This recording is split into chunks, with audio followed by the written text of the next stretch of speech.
Welcome to arguingart.com and our series on pitfalls of arguments. You know what occurred to me after we did our last one? What's that, Micah? Defeasible?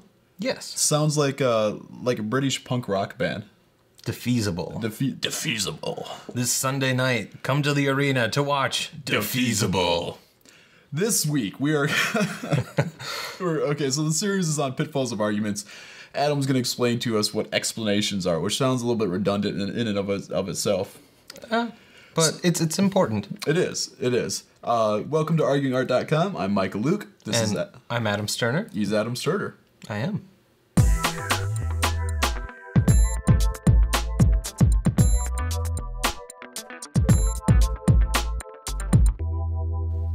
All right, well, thank you for joining us this week here on arguingart.com. Adam's going to tell us what explanation is. Now, here's the crazy thing. He's going to explain what explanation is, and he can't use a word to define itself. So I defy you to tell us what explanation is without ever once using a word, the word explain. Okay. So here's what's important to know. An argument is determining that something is true. It's working to prove that there is a connection between the premises and the conclusion. Deductive reasoning, that is an argument, proving that something is true. Now, an explanation, which is something we're going to do a lot here, is the process of speaking why that's true. So if you take your argument and you are using it to explain why something is true... You said explain. I did, okay, but I was already past my definition. All right, I'll give you that. So now I'm going on, if you have an argument and you're using it to say why something is true rather than simply that it is true, you've just created an explanation. It kind of makes one wonder if you have to explain your argument or use an explanation for your argument, does that mean it's a weaker argument? I wouldn't say so. I think that there's a little bit of a process while you're going through the argument, and this is why it's important to discuss this.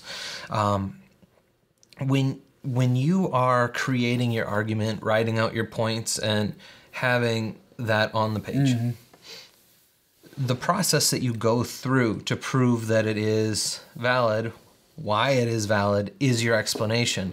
And if you've written that down on your paper, well, you don't have your argument there. You just have the process of building it. Oh, yeah. So that's why it's a pitfall. There's nothing wrong with explaining. We're going to do a lot of explaining on Arguing Art and hopefully have other people explain things to us. Yep. But it's not your argument. Your explanation is how you prove your argument, but it's not your argument itself. Okay.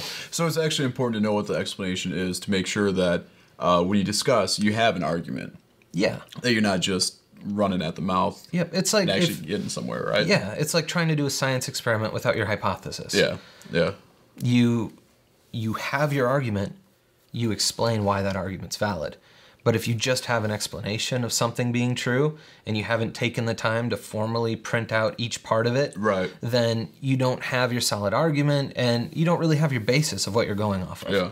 It makes arguing harder. Yep. It's harder to find the truth. Yeah, well, it's harder for you to get your idea across, but it's also harder for people to respond to it because they're not really sure, you know, they don't have to kind of trudge through that mire of words. Yes. To figure out what exactly are you trying to say. So it would help if people were to say, if you disagree with something, to have a counter argument as part of your... Yes. Right? Instead of just examples of why it's invalid. Yes.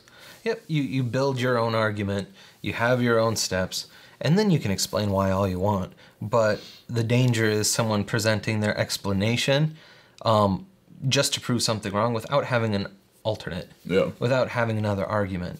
Yep. It's not very productive then. No, it doesn't get you further ahead towards your goal of finding the truth. And that's the only reason it's a pitfall. I suppose the opposite of that would be if you don't have to explain your argument.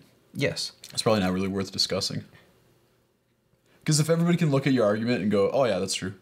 Yeah. Then why are we taking the time to look at it? That's true. You know what I'm saying? Yeah, I see exactly what you're saying. Do you agree with Micah? If you don't agree with me, or if you have any comments or explanation, maybe need more explanation on explanation, go to thearguingart.com if you're not there already. Leave some comments. Contact either Adam or myself. We are live, real people, and we love to talk to you guys. Agreed? Agreed.